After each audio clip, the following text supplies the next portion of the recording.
En el nombre del Padre, En el nombre del Padre, del Hijo, del Espíritu Santo. Amén. Momento de reflexión para concentrarnos.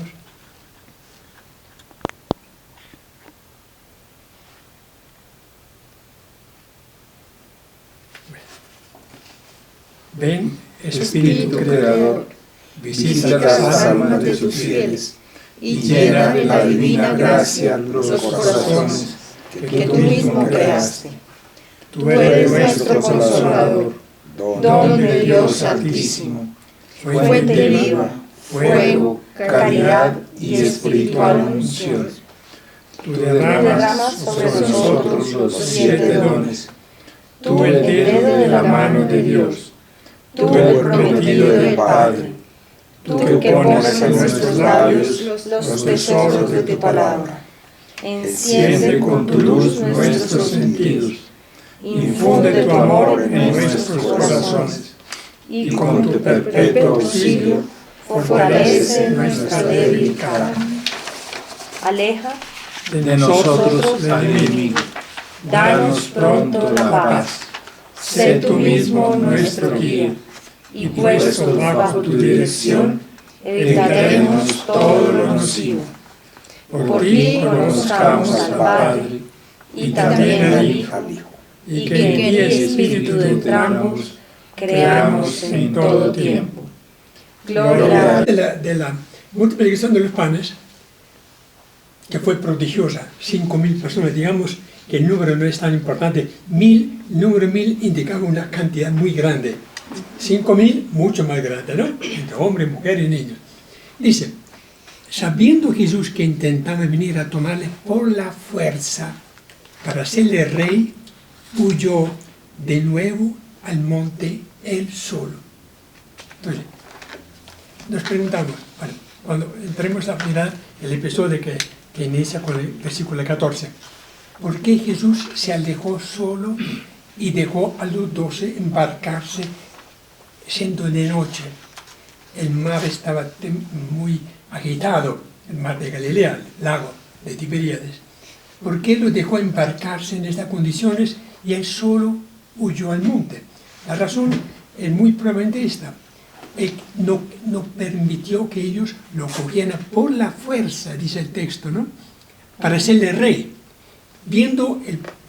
Porque dijeron, este es mucho más que Moisés, porque un milagro tan portentoso de saciar el hambre de 5.000 personas, de la nada, de 5 peces y 5 panes y 2 peces, era algo que...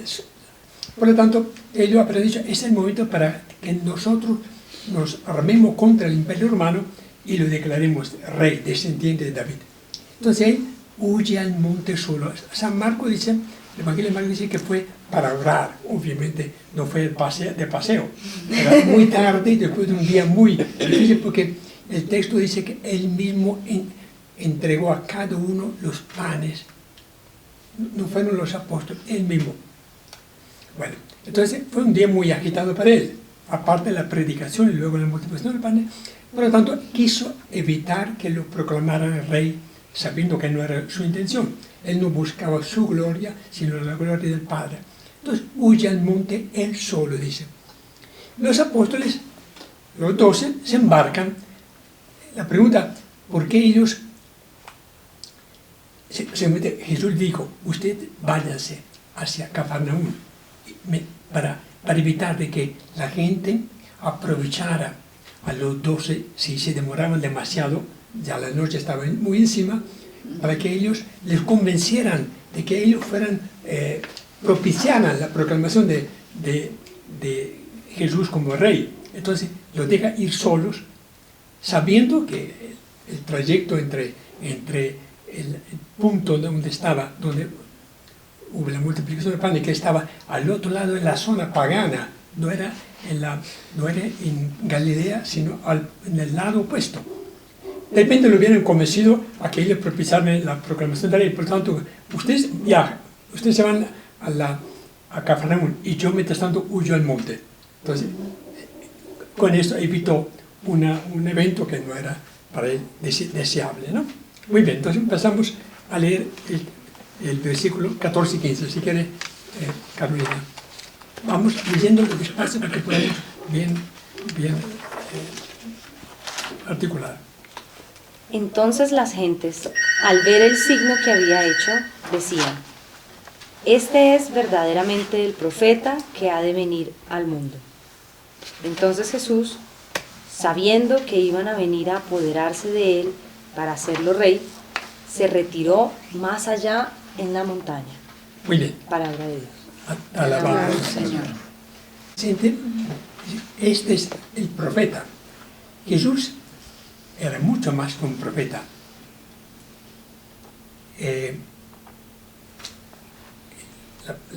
Los evangelios hablan de él como el Hijo del Hombre, como el Mesías, como el Maestro. Por lo tanto, ellos lo identifican como profeta, ¿no? Como título principal. Efectivamente, Jesús hablaba en nombre de Dios con la propia palabra de Dios. Entonces, sigamos. 16-21. No vamos a leer todos los... Cuando llegó el atardecer, sus discípulos bajaron al mar y, subiéndose a una barca, iban al otro lado del mar, a Cafarnaúm. Y ya se había hecho oscuro y Jesús no había venido todavía a ellos. El mar se levantaba al soplo de un fuerte viento. Entonces, después de remar unos 25 o 30 estadios, ven a Jesús andar sobre el mar y acercarse a la barca, y tuvieron miedo. Pero él les dijo: yo soy, dejad de tener miedo. Entonces querían acogerlo en la barca, cuando de pronto la barca se encontró a la orilla a donde se dirigía. Palabra de Dios. Te alabamos, Señor. Ese episodio no es un milagro, es una epifanía. Jesús se manifiesta como alguien que tiene poderes superiores. Efectivamente, mientras que los apóstoles cruzan el lago, unas de 4 a 5 kilómetros, están en el puro centro del mar de Tiberíades y se ven bloqueados por la tempestad, que es muy normal porque el lago está entre montañas, ¿no?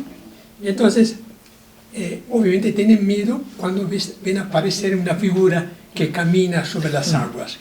Pues Entre el temor de ahogarse, de naufragar, más la figura esta misteriosa entre la neblina y la lluvia que aparece, entonces únicamente cuando Jesús dice yo soy.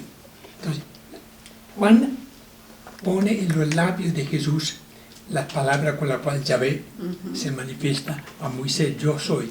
Durante 7 veces en el Evangelio de Juan aparece esta presentación de Jesús, yo soy.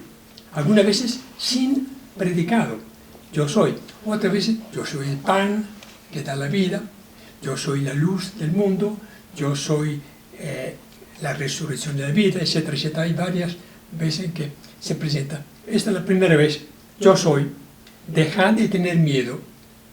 Entonces los anima a que es él, lo reconocen y dicen, querían acogerlo en la barca, pero no fue necesario porque cuando de pronto la barca se encontró a orillas donde se dirigían, sin necesidad de que él, porque Marco dice que él estaba en la barca, se estaba dormido, lo despiertan, entonces dice, los reprende, ¿cómo es posible que usted tuviera miedo siendo que yo estaba aquí? Falta de fe. Aquí Juan dice no, que Jesús ni siquiera se montó en la barca. Sino ¿No eran dos eventos diferentes? No, es el mismo, se supone que es el mismo, pero no sabemos, porque las fuentes no lo dicen claramente. Dice, la barca se encontró de repente a la orilla donde se dirigían, que fue Cafarnaúm, ¿no? Entonces, es una epifanía. Jesús demuestra que puede dominar la tempestad, la fuerza de las olas, ¿no? Etcétera. Bueno, pero ¿qué hay detrás de este milagro? Cuando Juan escribe el Evangelio, 50, 60 años después de Pentecostés, de la resurrección, la iglesia navegaba también en aguas turbias, en aguas turbulentas. Y entonces, muy probablemente Juan quería animar a los pastores, a los ministros, a los predicadores, de la iglesia allá, o en Éfeso, o en, no sabemos dónde estaba, muy probablemente en Grecia, en Asia Menor.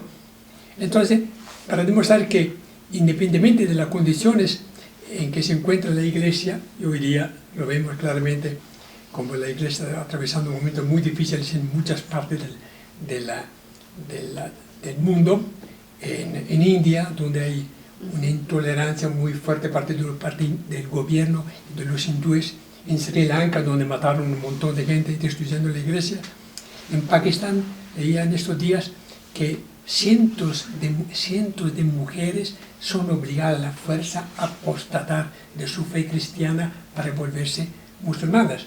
Lo que indica que en toda parte, en Etiopía en este momento hay una persecución, en Venezuela disfrazada por una, ¿no? Pero la iglesia atraviesa siempre momentos muy difíciles de tempestad. Entonces, Juan transmite un mensaje, tranquilo, Jesús está presente en su iglesia, Él es el pastor, aunque aparentemente está lejos en el monte orando, ¿no? Pero está en medio de los suyos, y ante todo en momentos de dificultad. Yo soy, cuando Yahvé lo dice a Yahvé, es una revelación por supuesto totalmente nueva, pero en adelante en el Evangelio está muy relacionado con la presencia que socorre, que consuela, que ayuda. Yo soy. Por ejemplo, cuando Juan dice que cuando en el Getsemaní, después de la traición de Judas, pregunta a Jesús, ¿a quién buscáis? Entonces ellos dicen, a Jesús de Nazaret. Él dice, yo soy. Entonces Juan dice que los soldados cayeron a tierra, ¿no? Yo soy tenía una fuerza muy grande, porque era la presencia de Dios, de Yahvé. Muy bien. Dice, aunque lo dice lo mismo en el comentario, que los discípulos quieren acogerlo en la barca, pero los vientos ya no amenazan la barca. Y bajo la mirada de Jesús, que camina sobre las aguas, se encuentran improvisamente a la orilla donde estaban dirigidos. Sigamos. Al día siguiente, el gentío que se había quedado al otro lado del mar, vieron que no había allí más que una sola barca, y que Jesús no había entrado en la barca con sus discípulos, sino que solo habían partido sus discípulos. Pero llegaron unas barcas de Tiberíades, junto al lugar donde se habían comido el pan, después que el Señor dio gracias. Así pues, cuando el gentío vio que Jesús no estaba allí, ni tampoco sus discípulos, subió a las barcas y vino a Cafarnaún buscando a Jesús. Y habiéndolo encontrado al otro lado del mar, le dijeron, Rabí, ¿cuándo has llegado aquí? Palabra de Dios. ¿Por qué la gente estaba tan interesada en ubicar nuevamente a Jesús? Porque habían sido saciados por un pan tan delicioso, por los peces, ¿no? Por lo tanto, no querían perderlo de vista, tan así que querían aprovecharse para nombrarlo rey, para contar siempre. Tengan en cuenta que ellos pensaban, si Jesús tiene el poder de multiplicar los panes, es otro Moisés. Entonces, vamos a resucitar un poco nosotros la figura de Moisés, que el cual nos va a dirigir, nos va a alimentar para siempre. Dice, en vez que trabajar, tenemos a alguien que nos da el pan gratuitamente.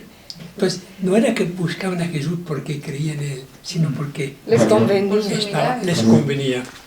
Porque, ¿qué nos dice esto? Muchas veces, o algunas veces, nosotros buscamos a Dios para negociar con Él algún favor, alguna ayuda, ¿no?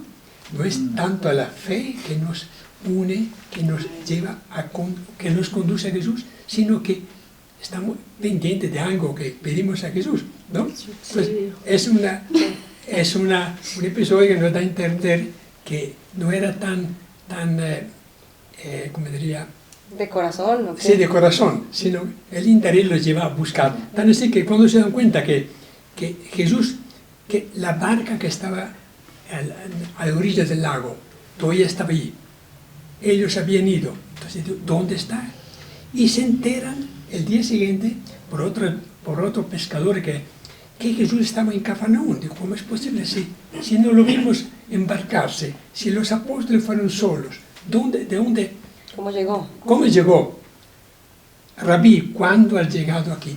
La gran pregunta. Entonces Jesús aprovecha para el sermón, el discurso sobre el pan de la vida que encontramos acá. Que encontramos acá. Hay un dato.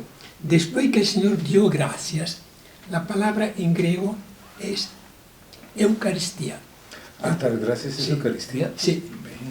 Bueno, Dio gracias. Eucaristía, no sé cómo es. Aparece por primera vez el nombre Eucaristía. Dio gracias, ¿no? Después que el Señor dio gracias, multiplicó los panes. Muy bien. Aquí hay una breve bíblico, dice, Jesús conoce lo que hay en cada hombre y sabe que hay tanta hambre en el mundo. Sabe que lo poco que tiene cada cual, Dios lo puede multiplicar para el bien de muchos. Entonces, los pocos peces que tenía el niño, a quien Felipe encontró que tenía 5 panes y 2 peces, pueden servir para una gran obra. Jesús sabe también que hay un resto de hambre en los hombres que ninguna comida puede saciar. Eso da lugar al discurso del pan de vida que empezamos a leer en el próximo capítulo. 6. Leamos el comentario con el cual introduzco yo el tema. Miramos a fondo nuestra vida. Juan 6, 35, 46. Hay 3 formas de salvar a alguien que está en peligro de morir en el fondo de un pozo profundo. La primera consiste en comunicarse con él, animarlo y acompañarlo con cariño, enseñándole sobre lo que tiene que hacer. La segunda es mantenerlo vivo, dándole comida y bebida. Y la tercera es rescatarlo. Eso fue lo que hicieron hace algunos años los socorristas cuando un niño cayó en un pozo en el Parque La Florida. ¿Se acuerdan? No. ¿No? ¿Se me acuerdo muy bien? Sí. Sí. Sí. Así obró Dios con Israel y con la humanidad. Toda una historia de errores, crímenes e infidelidades habían causado la caída del hombre en un profundo precipicio. Nadie hubiera podido sacarlo de allí si Dios no hubiese enviado a su Hijo. Para salvarnos, tuvo que hacerse uno de nosotros, revelarnos el amor del Padre y su plan de salvación. Nos alentó con sus palabras y signos. Nos enseñó el camino a seguir. Nos dio un pan para mantenernos con vida. Y luego dio su propia vida para rescatarnos y permitirnos ver la luz. Este es el itinerario que encontramos en el discurso del pan de vida, como nos lo relata su discípulo amado. Sí, los 3 pasos, ¿no? Primero animar, luego alimentar y luego rescatar. Y fue efectivamente así. ¿No se acuerdan ustedes? No. Un niño cayó en un profundo y lograron rescatarlo de esa forma. Primero animándolo, porque era un niño pequeño, luego le introdujeron algún alimento y finalmente bajaron y lo rescataron. Era un pozo que había quedado sin agua. Hace varios años. Exactamente. Sigamos. Jesús. Versículo 26. Jesús les respondió, en verdad os digo, vosotros me buscáis no porque habéis visto señales, sino porque habéis comido de los panes y os habéis saciado. Obrad no por el alimento perecedero, sino por el alimento que permanece para vida eterna, el que os da el Hijo del Hombre, porque a este es a quien el Padre Dios ha marcado con su sello. Palabra de Dios. Alabamos, Señor. Mire, empieza otra vez. En verdad os digo. Entonces empieza una revelación que no la encontramos en ninguno de los tres sinópticos, sino en Juan. Continuamente Jesús empieza a revelarse, paso a paso. Dice, vosotros no me buscáis no porque habéis visto señales, sino porque habéis comido. Claro. El apetito seguía, el día siguiente tenía otra vez hambre, por lo tanto buscaban otra vez a Jesús por si acaso pudiera darse Algo otra comer. multiplicación. ¿Qué quiere decir? Uno no puede creer en Jesús por los favores que puede recibir, la vida, la salud, el perdón de los pecados, etc., sino tiene que pasar de un nivel de los milagros, de los signos, pasar a la persona. No creer en lo que hace, sino en lo que es. Es el paso, el itinerario difícil por lo cual quiso él conducir a su gente. Entonces dice, obrad no por el alimento perecedero, ¿sí? No me busquéis porque os he dado pan en abundancia el día de ayer, sino por el alimento que permanece para la vida eterna. ¿Cuál sería el alimento que permanece hasta la vida eterna? Él mismo. Él mismo. Ya no era, aquí no se habla todavía de la Eucaristía, que encontraremos más tarde, el pan y el vino, sino Él mismo es el alimento que permanece para la vida eterna. El que os da el Hijo del Hombre. Muy importante que ubiquemos siempre o que tengamos en cuenta cuando Juan utiliza la palabra Hijo del Hombre en un momento muy especial. El Hijo del Hombre, aquí es el Mesías, no dice el profeta como antes lo habían mencionado, porque a este es a quien el Padre Dios ha marcado con su sello. ¿Qué significa? Cuando el Padre marcó con su sello al Hijo de Dios, a su Hijo. Desde la eternidad. ¿Lo marcó cuando bautizó? En el bautismo, básicamente, porque en el bautismo, al descender el Espíritu Santo, fue un testimonio muy evidente, y la palabra que él le dirige, ¿no?, fue marcado. Bueno, desde toda la eternidad, claramente, él había previsto que Jesús vendría al mundo. Pero es una frase muy importante. Emilio, podríamos como retomar un poquitico, Sí. que tú nos ayudes a refrescar la memoria. ¿Por qué Jesús hacía milagros? O sea, Juan utiliza la palabra signos. El signo es algo material, visible, que nos conduce a una realidad superior. Bueno, la bandera nos indica que es la patria. El crucifijo nos habla de Jesús.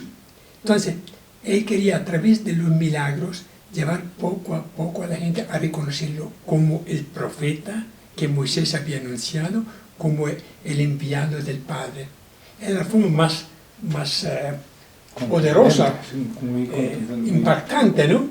Una multiplicación de panes, como la realizó el día antes, tenía que conducir a ellos a preguntarse, ¿quién eres tú? Claro. ¿No? Y eso lo preguntarán. Cuestionamiento, lo menos. Más adelante encontramos la pregunta concreta, ¿quién eres tú? Le preguntan, porque por un lado lo conocían como un artesano que había trabajado durante 30 años, digamos, en Galilea, visitando de los diferentes pueblos, ¿no? Pero por otro lado estaban enfrente de una persona que los confundía, ¿no? Muy bien. Entonces, ha marcado un sello. Entonces, encontramos una primera acción del Padre. El Padre marcó a su Hijo con un sello. Al cristiano, nosotros fuimos marcados con un sello. Claro. ¿En qué? También en El el bautismo. bautismo. En la confirmación, los dos sacramentos de la iniciación cristiana, fuimos marcados. ¿Qué marca con un sello en la vida común y corriente? El Espíritu Santo. Los pastores. Ah, bueno. Los pastores marcan a sus ovejas para distinguirlas. Esas son mis ovejas. Ah, le ponen ok. una inicial o el ganado, ¿no? Con las vaquitas. Entonces, Dios nos ha marcado. Por eso que el bautismo se da una sola vez. No uno puede marcar dos veces o tiene que borrar la marca inicial. Por lo tanto, cuando las confesiones cristianas marcan, bautizan otra vez a un católico que se convierte a ellos, la marca, Dios nos ha marcado como hijos suyos, como discípulos de Jesús. Por lo tanto, para siempre seremos marcados por el Padre con un sello. Es una bonita aplicación. Jesús fue marcado, también los que seguimos y creemos en Jesús, fuimos marcados para siempre, como propiedad de Jesús. Muy bien, sigamos versículo 28. Ellos le dijeron: ¿qué hemos de hacer para obrar la obra de Obras. Atunese. Para las obras de Dios. ¿Qué hemos de hacer para obrar las obras de Dios? Jesús les respondió: la obra de Dios es que creáis en quien Él ha enviado. Ellos dijeron: ¿qué señal vas a realizar para que, viéndola, creamos en ti? ¿Qué obra vas a hacer? Nuestros padres comieron el maná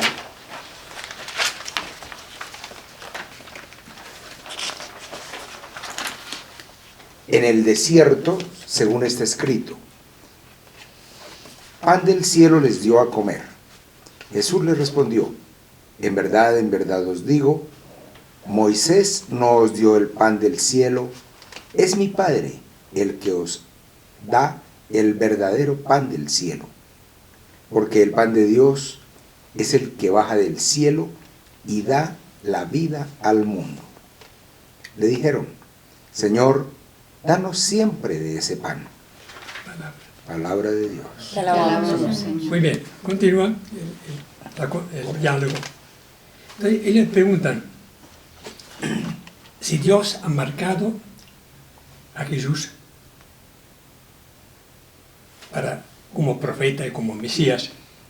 Entonces la pregunta es muy concreta: ¿qué hemos de hacer para obrar las obras de Dios? Ellos en la mente tenían: el buen israelita se salva realizando obras. ¿Cuáles son?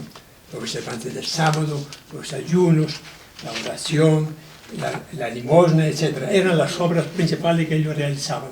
Por lo tanto, cuando dice obrad no por el alimento, sino por el alimento que permanece, ellos dicen para la vida eterna. ¿Qué hacemos nosotros? ¿Qué obras tenemos que realizar? La mente era muy difícil separarse, abandonar su creencia. El buen israelita se salva realizando cosas, obras, acciones concretas. Y Jesús voltea la cosa y dice, la obra de Dios es que creáis. Él pide no obras, sino la fe. Pues la fe llega a realizarse en obras, en testimonio de vida, ¿no? Por lo tanto, la insistencia de Jesús es contundente. Si usted, la obra que Dios quiere, que el Padre quiere, es que creáis en quien Él ha enviado. Pide que ellos crean que Él ha sido enviado por el Padre. Esto es lo que quiere Jesús para que ellos tengan vida eterna. Entonces, ellos dicen: ¿cómo es posible que tú pidas que creamos en ti si tú eres un paisano de aquí, te conocemos desde hace mucho tiempo? Entonces, ¿qué señales nos vas a dar? ¿No? Moisés dio una señal portentosa, obtuvo el maná que lo sació, el agua de la roca, pero tú, ¿cómo vas a demostrar que tú eres enviado por Dios si tú pides fe en ti? Entonces, nuestros padres se comieron, dicen, Moisés les dio pan, les dio el maná, pan del cielo les dio a comer. Jesús le respondió muy solemnemente: en verdad te digo, Moisés no os dio, no fue Moisés, sino mi Padre. Efectivamente, el maná fue una ayuda, fue un recurso que Dios le mandó. Moisés no tenía capacidad de poder darles de comer a un pueblo. Habrán sido 60 o 70 mil personas que salieron de Egipto, ¿no? Porque el pan de Dios es el que baja del cielo y da la vida al mundo. Entonces, con mucha inteligencia, con mucha sabiduría, dice: el pan que le voy a dar ha venido del cielo y da la vida al mundo, no solo a Israel, sino a todos los que creen en Él les dará vida al mundo. Entonces, les hace una promesa. Primero, revela que no fue Moisés, sino Dios. Y Él ha venido de parte de Dios, había dicho anteriormente. Entonces, ellos dijeron: perfecto, Señor, danos siempre ese pan. ¿Se acuerdan que la samaritana también había dicho, dame, si tú puedes sacar el agua que sacia la sed para siempre, dame de agua. Ellos también dicen, qué oportunidad tan maravillosa. Danos siempre de ese pan gratuito, sin trabajar, ¿no? Entonces les pareció, no entendieron nada, por supuesto. La fe en Jesús no es algo tan milagroso. Dice, el donante de la vida eterna es el mismo Jesús. El pan no son las obras que hay que realizar, sino el don que hay que recibir. Aplicándole a nuestra vida, ¿qué aplicación puede ser? Las obras y la fe. Nosotros, en nuestra religiosidad, religiosidad cristiana, apuntamos más a lo que hacemos para ganarnos la vida eterna o a la fe. Sí. Difícil pregunta. Yo creo que muchas... La fe en Jesús, por supuesto, ¿no? Claro, en este sí, caso, sí, no sí. es un Dios muy difundido, ¿no? Yo creo que la fe se va construyendo y va creciendo, las obras finalmente van siendo concretas, pero el corazón, lo profundo del corazón, en muchas ocasiones, por lo menos en mi caso, uno sí da para que vean o para llamar la atención, porque es, no sé, es Concretamente, si de la uno- humanidad. Sí, ¿no? uno dice, Pero entonces no yo siempre voy a es misa, puro. yo voy a misa, rezo rosario, yo rezo, obras, son obras, ¿no? Yo hago esto, de repente hago limosnas. Es decir, muchas veces nosotros disfrazamos nuestra fe haciendo cosas para demostrarles yo que estamos bien, ¿no? Es decir, voy a misa cada domingo, cada día, estoy haciendo esto, me merezco. Pero ahí, ¿qué papel juega mi fe en Jesús como el enviado del Padre? Ahí podríamos recordar la encíclica del Papa, en donde habla de la autosalvación, que decía, cuando nosotros creemos que con hacer ciertas listas de chequeo podemos llegar a autosalvarnos. Entonces se divide, porque las obras hechas por interés personal, yo Sí. creería que no tienen nada que ver con la fe, es simplemente para vanagloria personal. Sí, o para dar un contentillo, decir, yo estoy en regla, estoy en orden con Dios, he hecho esto, por lo tanto me voy a salvar. Jesús plantea la cosa en forma diferente.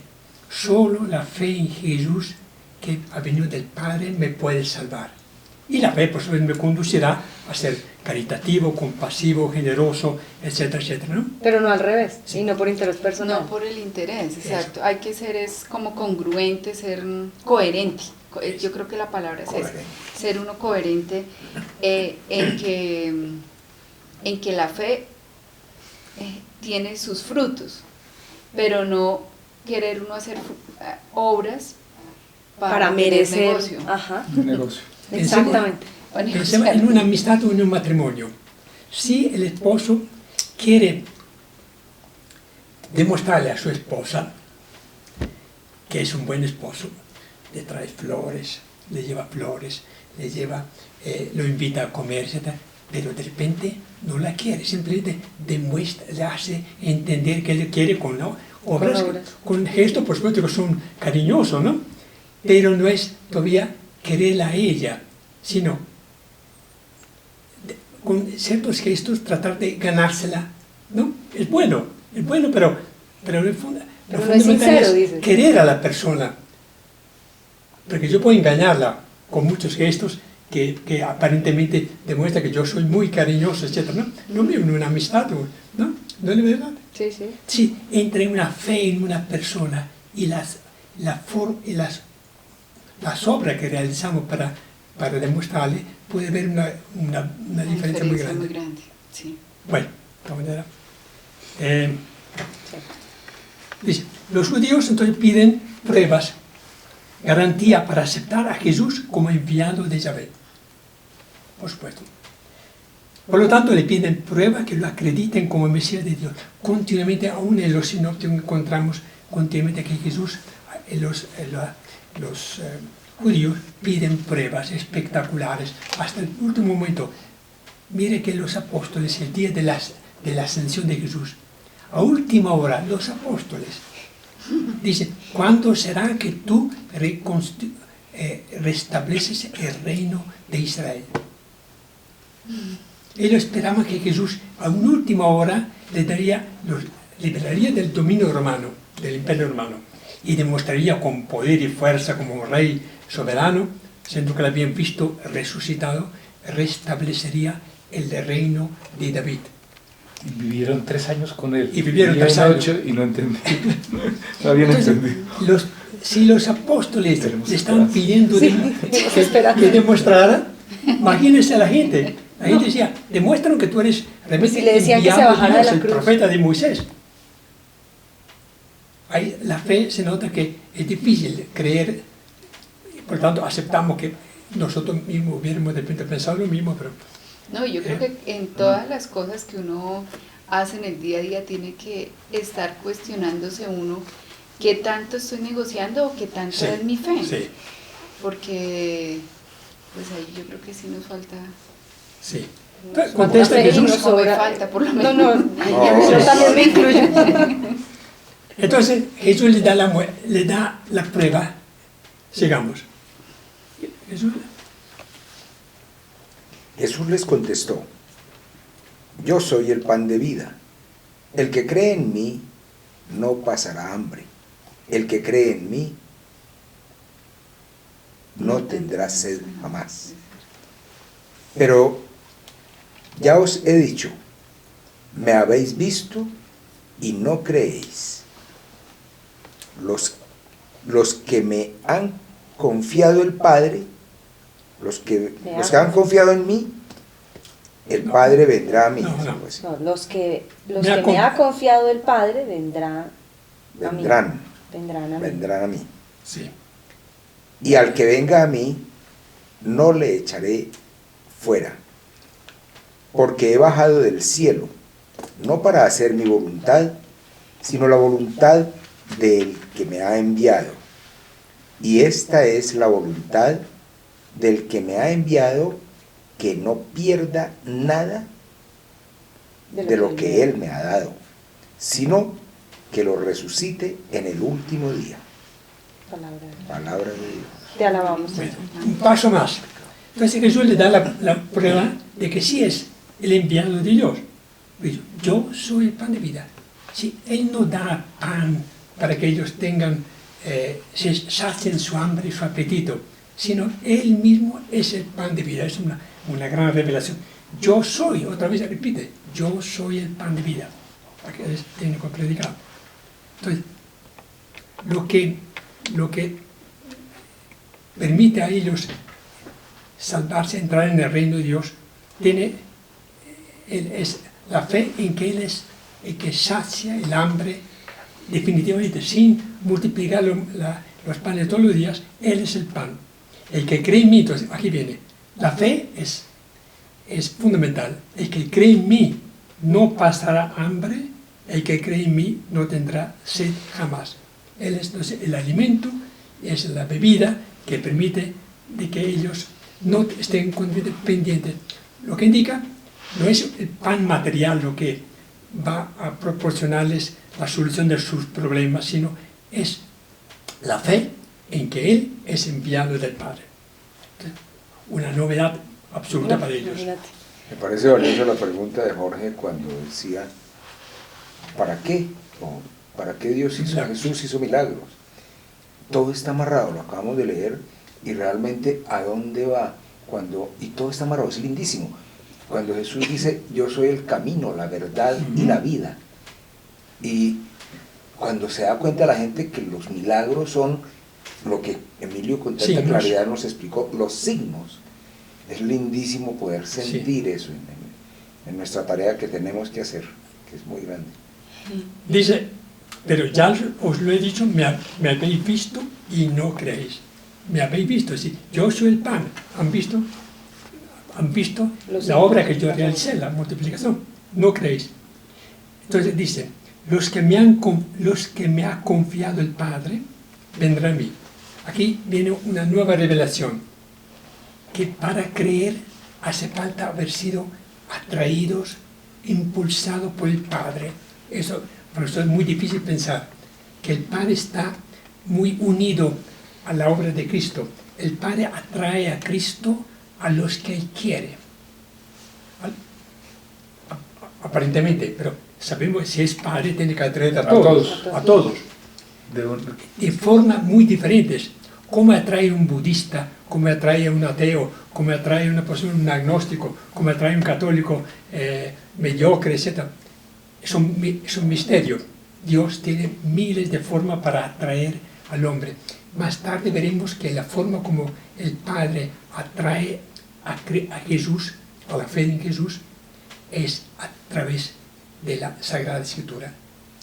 La palabra de Dios es el medio normal, constante, por el cual el Padre atrae a los hombres. Porque, obviamente, hay personas que no han leído nunca, que no han tenido acceso al Evangelio. Indígenas, personas que no tienen la fortuna de tener de estar miembros de una comunidad cristiana. ¿Cómo será que el Padre atrae a Cristo a estas personas que se conviertan y crean en el Evangelio? Un ejemplo muy bonito es Edith Stein. No sé si conocen a esta santa judía, Benedicta. luego, Santa Benedicta de la Cruz. sí, luego atea, y finalmente termina siendo carmelita y mártir. y mártir de un campo de concentración. Una historia impresionante. Sí. Y ella dice una frase que va perfecto acá y dice: quien busca la verdad, busca a Dios. Entonces, Sí. ella con semejante historia, no tenía nada de dónde agarrarse para llegar a ser creyente y creyente de verdad, escribió libros impresionantes y demás. Pero esta frase yo creo que nos lleva a todos a pensar, los ateos, y yo creo que todo el mundo en el fondo busca la verdad. Y por eso en el fondo, de alguna forma, todos buscamos a Dios. ¿Cómo Sí, se ¿Qué llama otra, la santa? ¿Qué otra forma Edith Stein. creen? ¿Cuál es la actitud del hombre que permita a Dios atraerlo, impulsarlo a la fe en Jesús? Pensándolo bien. Actitudes.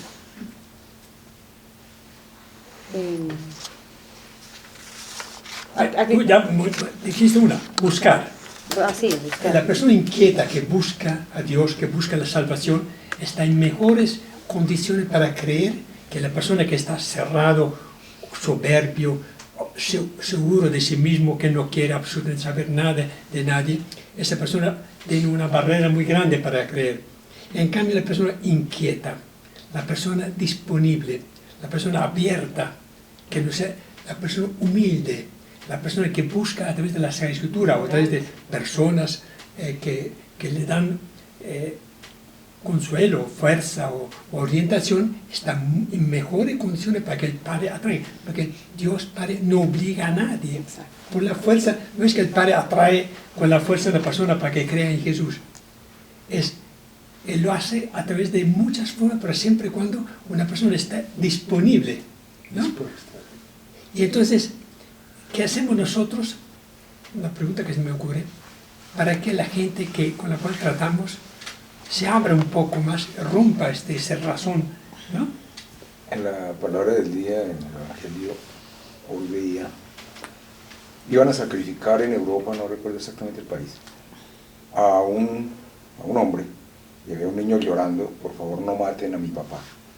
Apareció un sacerdote católico y dijo: yo soy un sacerdote católico, dispongan de mi vida y salven a ese hombre. Maximiliano Kolbe. Gracias. Es hermosísimo, me Sí. pareció. Mire, el santo de hoy, Maximiliano Kolbe.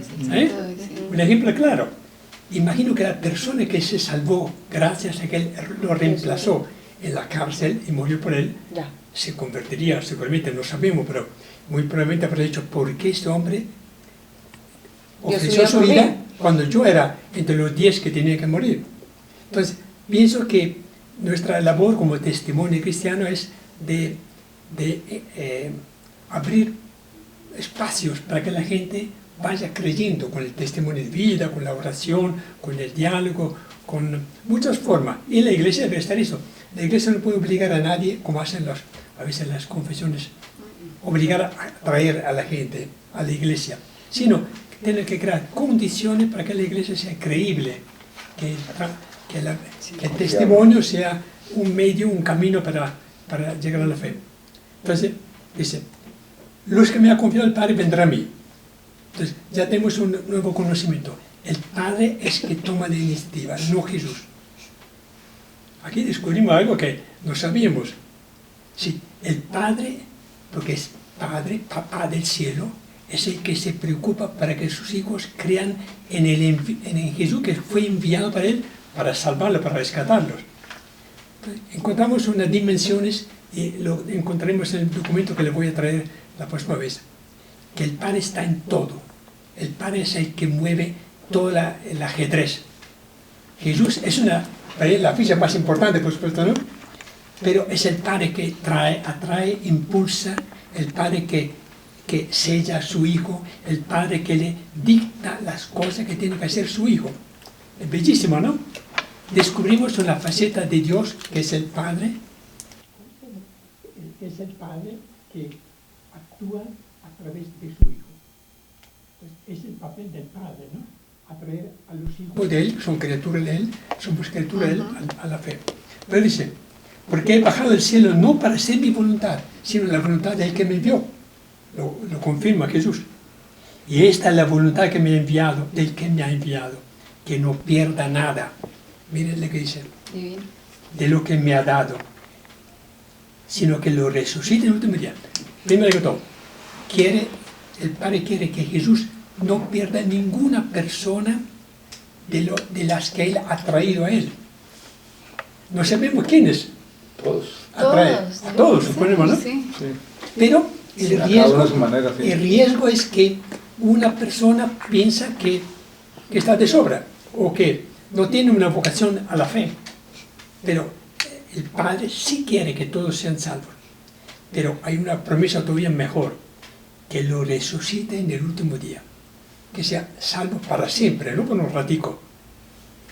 Porque una cosa es decir, Dios me ha llamado, yo sigo fiel durante algún tiempo y después me perdí. Que Cristo lo resucita en el último día. El poder de resucitar es de Jesús. ¿Sí? Muy bonito también es otra verdad que vamos encontrando. El Padre le ha delegado una función. Tú tienes que realizar mi voluntad, no la tuya. Es de salvar a todo lo que yo te voy enviando. Y que al final tú lo resucites para estar en la morada del Padre, ¿no? Es un sueño muy bonito. Obviamente para Jesús era una responsabilidad muy grande. Tiene que atraer a todos los que el Padre le envía. Entonces una pregunta, ¿Judas habrá sido atraído por el Padre a Jesús? Con certeza sí. Con certeza sí. Sí. Hay que ser Sí, consistente, ¿no? Sí, claro. Que de repente él se negó, no sabemos. Que se torció sí. el camino. Entonces, pero también eso, que nadie puede juzgar sobre la salvación de nadie, porque Dios tiene muchas formas de entregar a Cristo a los que Él quiere. Es una voluntad, no es un deseo del Padre. Cuando el Padre dice, esto es mío, y lo entrega a Jesús, Jesús lo salva. Jesús no puede echar afuera a los que quiere, no me gusta, no me simpatiza. El Padre se lo entrega y Jesús tiene que salvarlo. Entonces, a veces decimos, uy, este hombre sí se condenó, ay, mira cómo murió. No sabemos. Sí, en Puede que en el último momentos, momento, esa persona que se suicidó o que causó horrores, sea salvo, porque si el Padre lo entregó a Jesús, Él sabrá cómo salvarlo. Es una razón poderosa para nosotros para no juzgar a nadie en materia de salvación. Aparte, la misericordia de Dios es infinita y nosotros somos unos jueces de quién sabe qué nivel, pero realmente incluso se nos olvida que el mismo Cristo dice, con la vara que tú midas, nos medirán a ustedes. Entonces yo creo que hasta por precaución deberíamos aprender a no juzgar. Otra conclusión podría ser, hemos dado gracias nosotros al Dios Padre que nos ha traído a Jesús. A veces nos olvida, ¿no? Pedimos a Jesús que nos salve, esto sí, nos preocupa la salvación, pero tenemos que ir mucho más allá, pedir Dios, Padre, gracias porque tú me has llevado, me has conducido de una que otra forma a Jesús. Y gracias Jesús porque tú nos has salvado, etc. Pero obviamente en en esta obra está también el Espíritu Santo, el cual es, decimos, un poco el arquitecto, el que hace realmente en la vida, procura la salvación. Muy bien, sigamos. Pues Muy bien. bien. Esta la voluntad del que me ha enviado, que todo el que vea al Hijo y cree en Él tenga la vida eterna, y que yo lo resucite en el último día. Entonces los judíos murmuraban de Él, porque había dicho, soy el pan bajado del cielo. Y decían, ¿no es este Jesús el hijo de José, de quien nosotros conocemos al Padre y a la Madre? ¿Cómo dice ahora, he bajado del cielo? Jesús respondió y les dijo, no murmuréis entre vosotros. Nadie puede venir a mí si el Padre que me ha enviado no lo atrae, y yo lo resucitaré en el último día. Está escrito en los profetas, serán todos enseñados por Dios. Todo el que ha escuchado al Padre y recibido su enseñanza, viene a mí. No es que nadie haya visto al Padre excepto aquel que está junto a Dios. Este ha visto al Padre. Amén, amén. Yo os digo, el que cree tiene la vida eterna. Palabra de Dios. Te alabamos. Otro paso más. Entonces, repito otra vez, la voluntad de que me ha enviado es que todo el que crea en Él. Entonces, la fe es indispensable, creer en Jesús, no creer en Dios. Porque todo el mundo dice, yo soy creyente, yo creo en Dios. ¿Dónde está Dios? Bueno, no se ve. Hay que creer en Jesús como enviado de Dios. Esta es la única forma de salvarse. Habrá muchas formas de expresarlo, de vivirlo, pero finalmente la fe en que Jesús es el que decide en mi vida, mi salvación. Que todo el que vea, que identifique, significa, ¿no? Al Hijo como Hijo de Dios, como Hijo del Padre, y cree en Él, tenga vida eterna. Pero no solamente después de la muerte, la tiene desde ya la vida eterna. Es decir, el estado de gracia en que vive el cristiano empieza ya a partir del momento en que uno cree en Jesús. Entonces, el bautismo, la Eucaristía, a través de las obras buenas, ¿no? Entonces, y que yo lo resucite el último día, se compromete que esta persona que cree en Él será resucitado para la vida eterna. Hay como una dicotomía, porque, a ver, traigo a la mente una frase que dice, nadie viene al Padre sino por mí.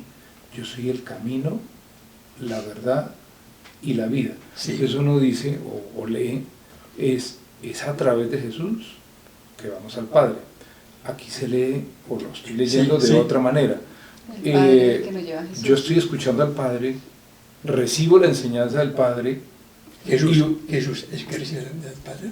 No, pero todo el que ha escuchado al Padre. Sí, Dice, pero ¿quién? se refiere al mismo se refiere finalmente, a Jesús. Finalmente, la palabra, Jesús es la palabra del Padre. Por lo tanto, siempre es a través de Jesús. Bueno, se refiere al mismo Jesús. Claro. Él ha escuchado al Padre, ha recibido la enseñanza. Eso. De manera que nos dice, finalmente, repito otra vez, yo soy... se da cuenta que ellos murmuran siempre. En el desierto los judíos murmuraban continuamente, protestaban porque tenían hambre, porque estaban expuestos a enemigos, porque tenían sed. Aquí también, otra vez, entonces los judíos, supone que Juan era judío, pero dice los judíos, como aislándose de ellos, los judíos murmuraban de él, los que estaban presentes. Estaban los dos apóstoles, imaginamos, ¿no? Estaban también personas muy allegadas a él, pero los judíos. Normalmente cuando Juan habla de los judíos y cuando habla del mundo, se refiere a los adversarios, a lo que se opone de él, los judíos. Dice, yo soy el pan bajado del cielo. Insiste, usted murmuran, pero repito una vez más, yo soy el pan bajado del cielo. repite, insiste, no, sí, insiste en forma permanente, Él es el pan que puede saciar el hambre de felicidad, de verdad, de certeza. No es este, entonces ellos, nosotros lo conocemos al papá y la mamá de Jesús. Por lo tanto, ¿cómo es posible que Él afirme que ha bajado del cielo? La pregunta que es el pan bajado del cielo. Cualquiera lo hubiera hecho. Jesús contesta, no murmuréis entre vosotros. Él lee en el corazón de ellos, por tanto, sabía perfectamente qué pensaban. Nadie puede venir a mí si el Padre que me ha enviado no le atrae. No, insiste, es el Padre que atrae a la fe hacia Jesús. No es que uno espontáneamente o con su propia fuerza cree en Jesús. Es el Padre que tiene una fuerza, un poder de atraerlo. Entonces, hay condiciones propias del hombre y a la vez una intervención de Dios. Las dos cosas tienen. Si una persona se niega rotundamente a creer, pues el Padre no puede forzarlo, porque respeta la libertad que nos ha dado Él. ¿Qué opina? Sí, es que estaba como reflexionando bueno, y qué actitud podíamos asumir nosotros pues con la fe de acogida, aceptación y demás, y cómo Dios Padre promueve todo eso para acercarnos a Jesús, pero también al mismo tiempo dice, hola, Papá Dios permite unas crisis bravísimas porque en la crisis nos quedamos sin piso y es la mejor manera de decir, oiga, volteo a mirar para allá. Sí. Entonces es una manera muy linda que para nosotros dice nos duele, pero es muy común. Es cariñosa, pero así duela. Es decir, pues asuma la crisis y voltea a mirar para acá. Pero es también bonito esto, lo que dices, sabiendo que es Dios, Padre, el que maneja un poco todo esto. Es decir, es Dios Padre que se preocupa tanto que permite a veces crisis o que golpea la puerta del no creyente, del incrédulo, del agnóstico, para que se abra a la fe en Jesús. Entonces, las dos cosas, ¿no? Jesús es muy tajante. Nadie puede venir a mí si el Padre que me ha enviado no lo trae. Y yo, repite el estribillo, y yo lo resucitaré el último día. La promesa que es formidable.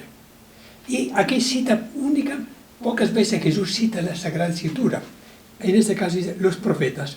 No dice, es un salmo. El salmo, creo, no me acuerdo de cuál número. Serán todos enseñados por Dios. Lo que indica que todos serán enseñados por Dios.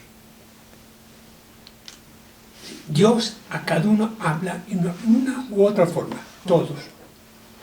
Si lo dice Jesús, entonces todo el que ha escuchado al Padre, que nos ha enseñado, y recibido su enseñanza, viene a mí. Entonces, todos en algún momento de su vida, o a través de la voz de la conciencia, la ley positiva, ¿no? Hace el bien o hace el mal, todos han sido enseñados por Dios. Eso para nosotros es una novedad, que Dios a todos da una enseñanza, una oportunidad, en alguna forma, de poder llegar a Jesús. Eso es valiosísimo, gracias, Emilio. O sea, es tan grande y tan difícil y para el ser humano tan terriblemente lejano, pero tan hermosa la tarea de Dios, de nuestro Padre, que nos da el libre albedrío. Usted puede hacer lo que quiera, el bien, el mal, ser un buen ser humano o no ser un buen ser humano. Verá, es tan grande la tarea de Dios, está tan seguro de lo que está haciendo con el universo, con el mundo, que nos da a nosotros, los privilegiados, hijos de Dios, los que tenemos alma, a todos, nos da a los buenos y a los malos, nos da un alma para poderla pulir a través de nuestro camino, a través de Jesús, a través de, decía Jorge, el camino, la verdad y la vida, a través de la absoluta seguridad, porque nuestra creencia se tiene que convertir en seguridad, de la Santísima Trinidad 3 personas distintas y un solo Dios verdadero. Yo pienso muchísimo en eso y siento cada vez que lo que tengo que aprender, en vez de ser más cercano, es terriblemente lejano, es mucho lo que tengo que aprender. Aunque aquí no se habla de Trinidad, aquí dice el creyente, mire, nadie ha visto al Padre. ¿Sí?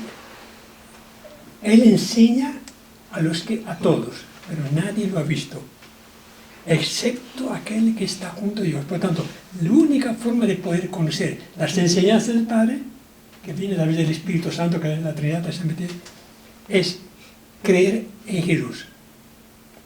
Ese ha visto al Padre. Y repite con solemnidad, amén, amén, en verdad te digo, el que cree tiene vida eterna. Una vez más, insiste, no son las obras, sino la fe en Jesús, el cual ha visto al Padre, por supuesto, que es el Hijo único. Y eso hace un poco más fácil el camino, porque si uno piensa que es muy difícil, de pronto complementando lo que tú dices, es porque siente uno que le toca hacerlo a uno solo, y no es así. Es solo la fe, sí, y el Espíritu Santo se encarga de todo, y ya.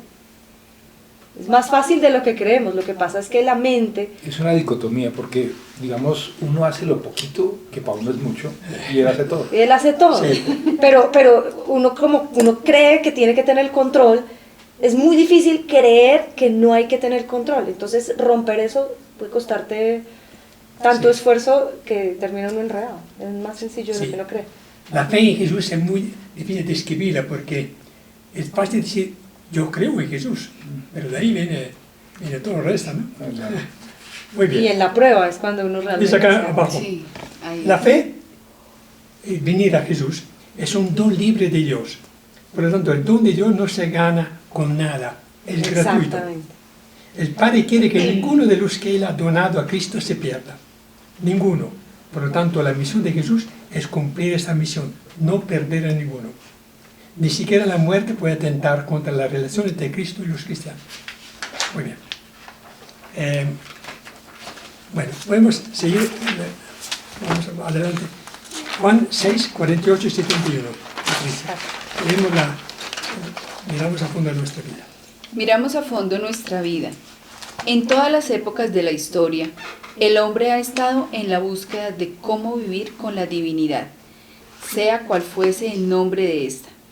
Algunos se creyeron visitados por intermediarios de esas divinidades que llamaron con el nombre de ángeles o espíritus. Otros lo intentan a través de ritos mágicos. El pueblo de Israel buscó esa unión con Yahvé en otra dirección. Soñó con una alianza con Dios, una alianza que habría de grabarse en su corazón y no solo en las tablas de piedra. El Cantar de los Cantares pone estas palabras en los labios de la amada. Tú eres para mí y yo soy para ti.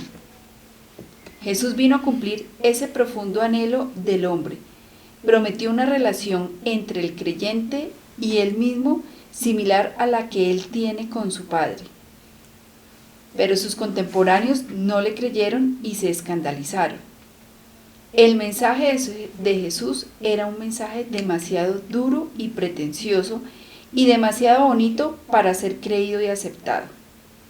Los judíos buscaban la unión con Dios a través de la observancia de la ley y de los sacrificios en el templo.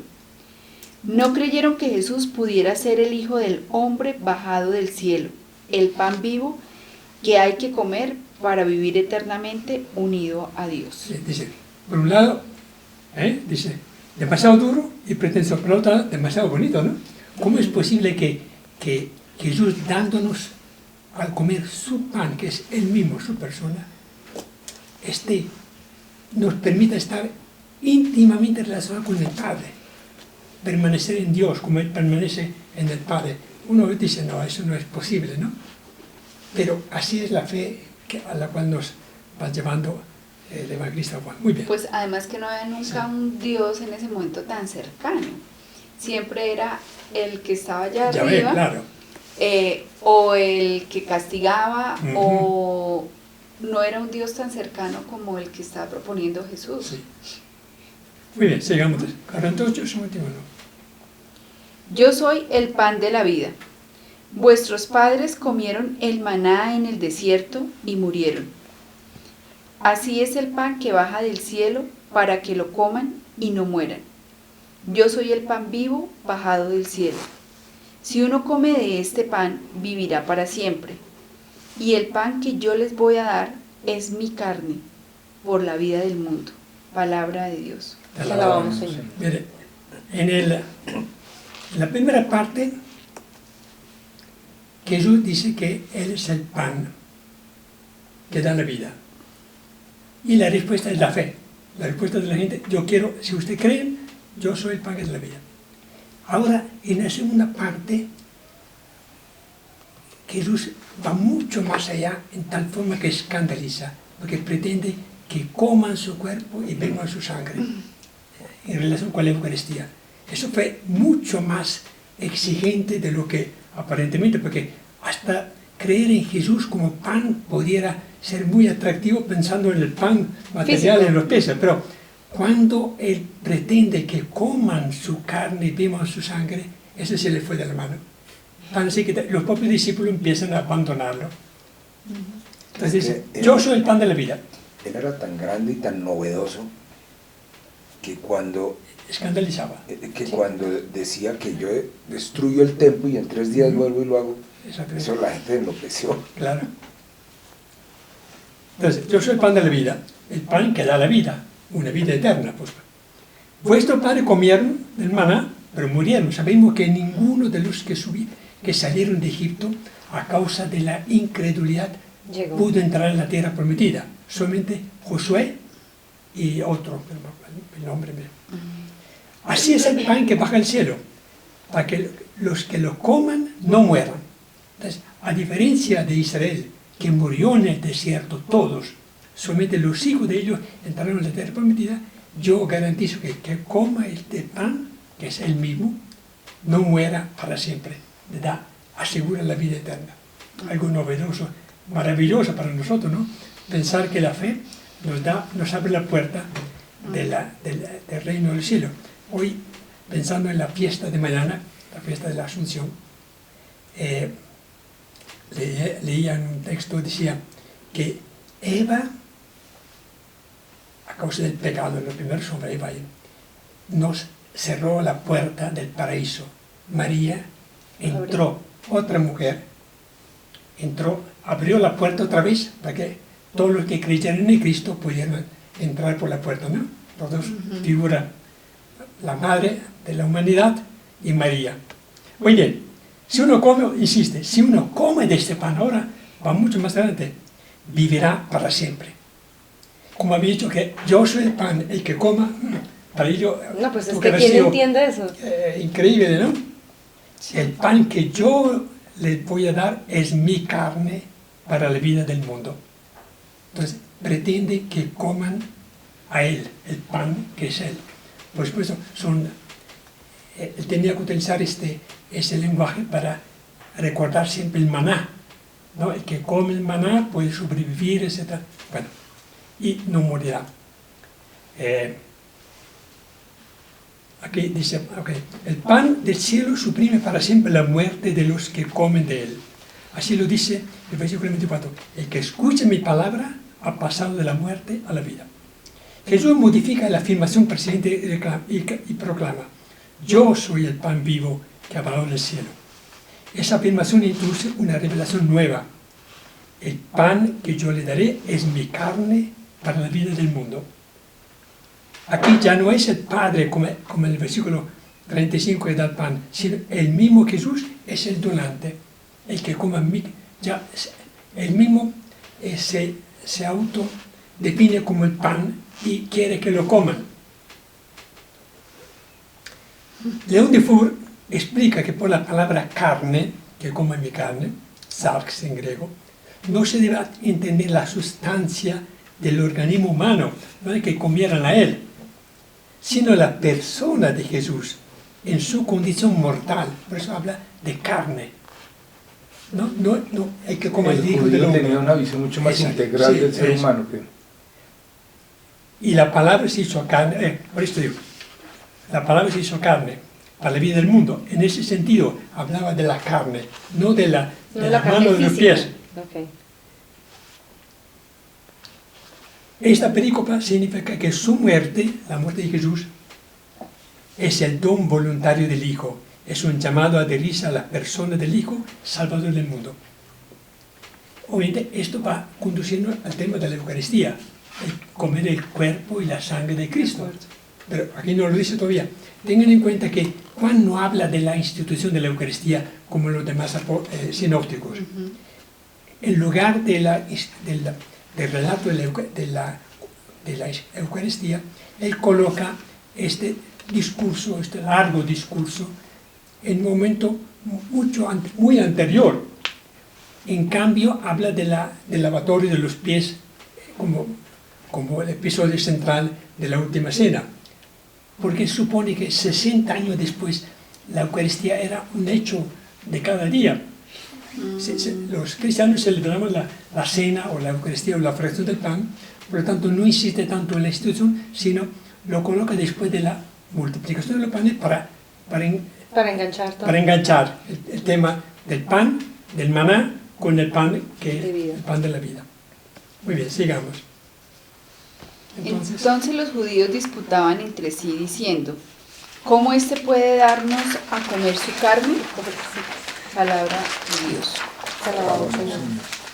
Dice, es muy verosímil que las padres de Jesús, comer de este pan, el pan es mi carne, suscitaran serias objeciones en el público que estaba escuchando. Su reacción es mucho más violenta que la perplejidad que experimentó Nicodemo. ¿Se acuerdan? Cuando Jesús le dijo que había que nacer de nuevo para entrar en el reino del cielo, ¿no? Se escandalizó. Lo que aquí domina es la indignación. Los galileos se levantan a protestar. Cualquier persona lo hubiera hecho. Sí. Sí, no, es eso. ¿Qué entendieron concretamente? Los galileos no entendieron las palabras de Jesús en sentido de antropofagia, comer carne humana. Para ellos, comer significa asimilar ese don, vivir de él para obtener la vida eterna. En otra palabra, entendieron que su muerte voluntaria produciría la vida del mundo. Aún así, era inaceptable. Este paisano pretende que de la fe en él, de la asimilación de él, pueden lograr la vida eterna sin las obras, sin los sacrificios del templo, etc. Se resisten a creer que su salvación, su vida eterna, dependa de ese Jesús que le estaba hablando. Eso para ellos era una blasfema, siendo que no reconocían más Salvador que a Yahvé. Protestan por dos razones. No están de acuerdo en la encarnación del Logos y en la muerte de Jesús sea fuente de salvación. Muy comprensible, ¿no?, para nosotros que lo haremos, Sí. pero realmente tuvo que haber sido, no sé, si Juan, tengamos en cuenta, cuando Juan escribe el Evangelio, la situación de la iglesia, de su comunidad, tuvo que haber sido muy difícil bajo la persecución del emperador Domiciano. Muchos mártires, muchos abandonaban la iglesia después a causa de la persecución del imperio. Por lo tanto, era muy normal que el evangelista afrontara ese tema. La fe en Cristo es fundamental y la comunión con el cuerpo y la sangre de Cristo es un alimento que permite resistir a todas las tentaciones de abandonar, ¿no?, de escandalizarse. Entonces, tenemos que verlo en el trasfondo, la situación de la iglesia de Juan 60 años después de Jesús. Muy probablemente este discurso no lo hizo Jesús. Probablemente Juan, Ya comprendiendo. comprendiendo todo esto, pudo haber elaborado a partir de unas palabras de Jesús ¿no? Pudo haber, seguramente el discurso en Cafarnaún, en la sinagoga de Cafarnaún que estamos leyendo, fue un discurso que rompió paradigmas, ¿no? No sabemos si fue textualmente así. Obviamente él elaboró parte del discurso de Jesús para poder convencer a los que estaban tentados de abandonar la iglesia, para que ellos se cerraran alrededor de la fe en Jesús y alrededor de la Eucaristía. La cena eucarística tenía que ser un momento, una herramienta muy poderosa para que ellos se defendieran contra la tentación de abandonar. La lectura de esta pasaje ha resultado complicada debido a que la terminología, a pesar que no corresponde a las palabras que utilizan los sinópticos para evocar la institución de la Eucaristía, parece indicarla. No cabe duda que comer la carne, beber la sangre, tiene directa relación con el pan y el vino, con el cuerpo, la sangre de Cristo de la Eucaristía. Claro. Sigamos. Entonces Jesús les dijo: Amén, amén, os lo digo. Si no coméis la carne del Hijo del Hombre y no bebéis su sangre, no tenéis la vida en vosotros. El que coma mi carne y beba mi sangre, tiene la vida eterna, y yo lo resucitaré en el último día. Si mi carne es verdadera, mi carne es verdadera comida, y mi sangre es verdadera bebida. Palabra de Dios. Ya lo vamos a Jesús, en vez que retractarse, diciendo, tranquila, afirma. perdone. ¿Entendieron un poquito mal? Sí, lo voy a decir más suavecito. Más... Reafirma con palabras textuales, amén, amén, con toda la autoridad que tenía él como el Hijo del Padre, ¿no? Sino coméis la carne del Hijo del Hombre, habla claramente de la carne del Hijo del Hombre acá. Y no bebéis su sangre, no os salvaréis, no tendréis la vida. Y aquí es la institución de la Eucaristía prácticamente. En palabras muy diferentes, Jesús instituye este rito, este sacramento, este signo maravilloso que es la cena, donde el que come la carne y la sangre de Cristo está en comunión con Cristo, como Cristo con el Padre. En otra palabra, hay una intimidad. El que come la carne y la sangre de Cristo está en el Padre como Cristo está en el Padre. Mucho más de lo que nosotros pensamos, la comunión con el Cristo es una comunión con el Padre también, porque Cristo está en el Padre. Claro. Entonces está diciendo cosas que pues, a la altura en que estaban los cristianos de esa época no vieran, de repente no entendían. Pero Juan, el evangelista, nos trae esta revelación formidable. La fuente, no se ve, un inspirado. En contemplación ya.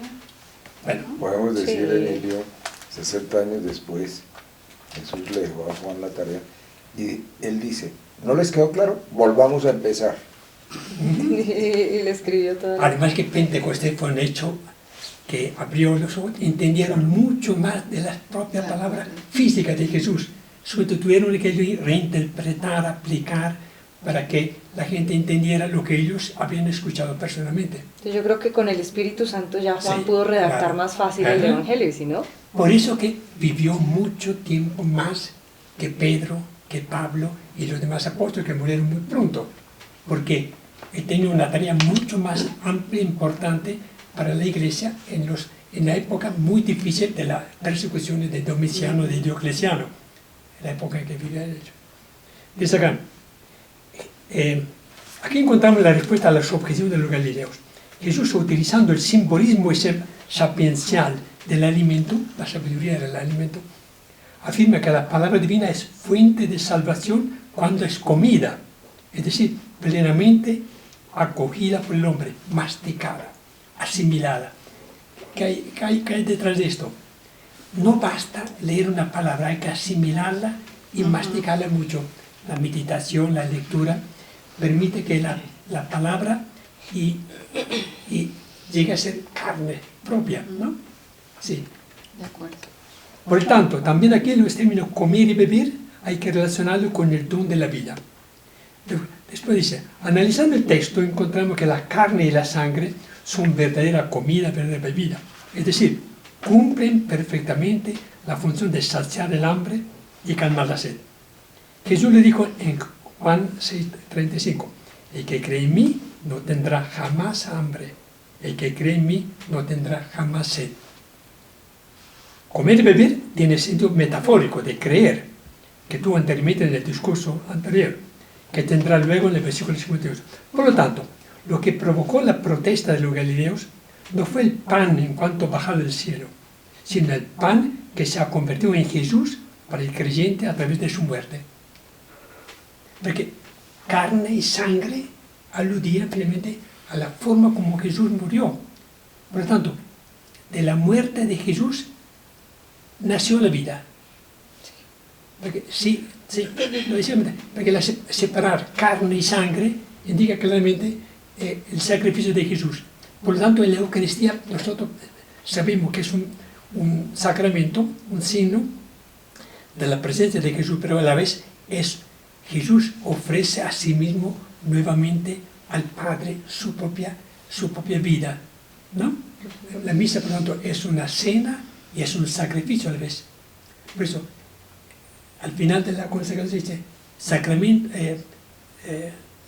de nuestra fe, ¿no? Porque quiere que nosotros anunciamos tu muerte, proclamamos tu resurrección. O sea, se han dado los dos elementos, es comida y es sacrificio. Porque sí, Jesús vuelve a ofrecerse místicamente al Padre para obtener la salvación de los hombres. Por eso la Eucaristía vive toda la pasión, muerte, resurrección de Cristo. Ahí es más importante que... Sí. En la página siguiente, hay que tener en cuenta que la palabra carne y sangre se encuentra en varios pasajes de la Sagrada Escritura donde no tiene nada que ver con la Eucaristía. El autor aquí le hace una excepción. Por ejemplo, Jesús dice a Pedro, no te lo ha revelado la carne ni la sangre. En este caso no hablaba de la Eucaristía. En nuestro texto, la carne y la sangre significan la condición humana que asumió el Hijo del Hombre cuando bajó del cielo para ser elevado, crucificado. Aquí, comer y beber indican la acción de adherir sin reservas al Hijo del Hombre que se ha entregado para la salvación del mundo. Se trata de acoger con fe el misterio de la muerte, de la que Jesús ha hablado como un don. Que la muerte de Jesús pudiera traer la salvación, para ello tenía que ser también un escándalo, una cosa increíble. ¿Cómo es posible que muriendo Él nos salvaría a nosotros? Y muriendo para que lo pudiéramos comer y beber, carne y sangre. Sí, el lenguaje de Juan obviamente encierra tanto misterio que nosotros, pensándolo de forma muy ingenua, si estuviéramos ahí también hubiéramos dudado mucho en aceptar fácilmente estas expresiones. Sigamos. El que coma mi carne y beba mi sangre, permanece en mí y yo en él. Lo mismo que me ha enviado el Padre, que está vivo, y que yo vivo por él. Padre, así el que me come vivirá también por mí. Que yo vivo por el Padre. Así el que me come. Así el que me come vivirá también por Aquí, mí.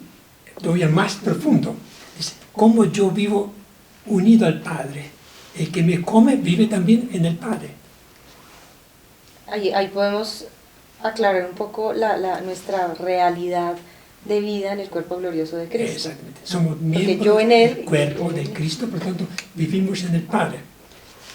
Dice, el término permanecer, juánico por excelencia, ha sido utilizado a propósito del alimento de vida eterna, que permanece. Aquí Juan nos introduce en el misterio de la inmanencia recíproca, dos en uno. Así como Jesús permanece en el Padre, los que comemos la carne y la sangre de él, permanecemos con Jesús en el Padre. Somos uno solo con el Padre. Sí. Así como el Hijo vive en el Padre, que está vivo, así el creyente vive en Jesús y Jesús en él.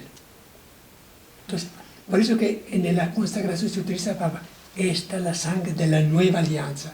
Hay una nueva unión, una nueva alianza entre Dios con los hombres. Tan íntima esta alianza, tan fuerte, que el que come la carne y bebe la sangre de Cristo está presente con Cristo en Dios, que es vivo, ¿no? Aquí existe mucho. Así el creyente vive en Cristo. Dice, el Hijo que está vivo el Padre, así vive, ¿no? Son cosas increíbles que uno no puede explicar porque toca realidades tan profundas que nosotros con la fe apenas tratamos como de abarcar, pero no. Que uno, a través de la Eucaristía, uno entra en una relación íntima con Jesús y con el Padre también. Normalmente cuando uno recibe la comunión, dice, recibo a Jesús en mi corazón, claro. Pero pierde, no se da cuenta que está, al recibir a Jesús, está en comunión directa con el Padre. Y con el Espíritu. Sí. Sí. El Espíritu es el amor que une el Padre y el Hijo, por lo tanto. Indisoluble. Sí. Sigamos. A Jesús el Padre son dos. Jesús y el Padre son dos. La palabra era junto a Dios, ¿no? Sabemos por el prólogo que son dos personas diferentes. Pero al mismo tiempo son uno. El Padre está en mí y yo en el Padre. El texto de Juan dice algo más. El Padre hace vivir al Hijo que ha enviado. Así el Hijo que vive por el Padre hace vivir al creyente que lo come. La relación Padre-Hijo es el modelo que funda la relación de Jesús con el creyente. Es algo bonito lo que dice acá. Así como Jesús está en el Padre en Jesús, también nosotros a través de la fe logramos esta misma intimidad con el Padre. Esto significa que toda existencia que tiene su origen en el Padre, que es el viviente, no puede darse más que en la comunión con Él, tanto en el Hijo como en el creyente. Esta es la permanencia que en adelante expresa la relación Padre-Hijo y la relación Hijo y creyente. El Hijo es mediador de esa otra relación, también el lugar donde se realiza la Eucaristía. Así como el Hijo es el enviado del Padre, el creyente es el que come el pan y es el que vive por su fe. Esta es la alianza nueva y perfecta que Cristo realiza por el cuerpo y por su sangre. Así entendemos mucho más la Eucaristía. Abarcamos dimensiones mucho más profundas de lo que normalmente solemos decir, he ido a recibir a Jesús en la comunión. Y pierde de vista que Jesús está tan íntimamente unido al Padre que nosotros automáticamente, al recibir a Jesús, estamos en comunión con el Padre. Es una delicia, una cosa maravillosa poder decir que entonces está metido en la Trinidad, prácticamente como decía Juan Alberto. ¿Terminamos? Así es el pan que ha bajado del cielo, no como el que comieron los padres y murieron. El que coma este pan vivirá para la eternidad. Da una promesa espléndida, ¿no? No van a morir en el desierto, sino que el que come ese pan vivirá para la eternidad. Dice acá, nota, el lenguaje que utiliza Jesús da pie para que el evangelista y detrás de él los cristianos interpreten esto en una perspectiva eucarística. No importa si los galileos y el propio apóstol no lo entendieron. Nosotros sí podemos encontrar en estos textos resonancias eucarísticas. Si los aplicamos a la Eucaristía, podemos decir que Jesús urge a los creyentes a reavivar su fe, a vivir en esa comunión por medio de la práctica de la Eucaristía. Como lo decía San Pablo, cada vez que coméis este pan y bebéis de esta copa, anunciáis la muerte del Señor hasta que venga. ¿Terminamos? Sí. Ok, entonces terminaremos la próxima vez. Yo creo que es volver a leer el Evangelio de Juan en esos discursos que la semana pasada y el próximo, y ante todo, y finalmente el discurso que hizo Jesús en la despedida, en la última cena, va a ser de un gran ayuda para nosotros para entender un poco primero la teología de Juan, pero a la vez para sacarle mucho provecho porque descubrimos cosas que pensamos que conocíamos, pero que ahora, leyendo atentamente, vamos a profundizar, a leerlo o a comprenderlo más profundamente. Muy bien. Terminamos con la oración. Padre nuestro. Padre nuestro. Aquí hemos hablado tanto del Padre que vale la pena ahora. Sí. Padre nuestro que estás en el cielo, santificado sea tu nombre. Venga a nosotros tu reino. Hágase tu voluntad en la tierra como en el cielo. Danos hoy nuestro pan de cada día. Perdona nuestras ofensas, como también nosotros perdonamos a los que nos ofenden. No nos dejes caer en tentación y líbranos del mal. Padre nuestro. Padre, del Hijo, del Espíritu Santo. Muchas gracias, Emilio.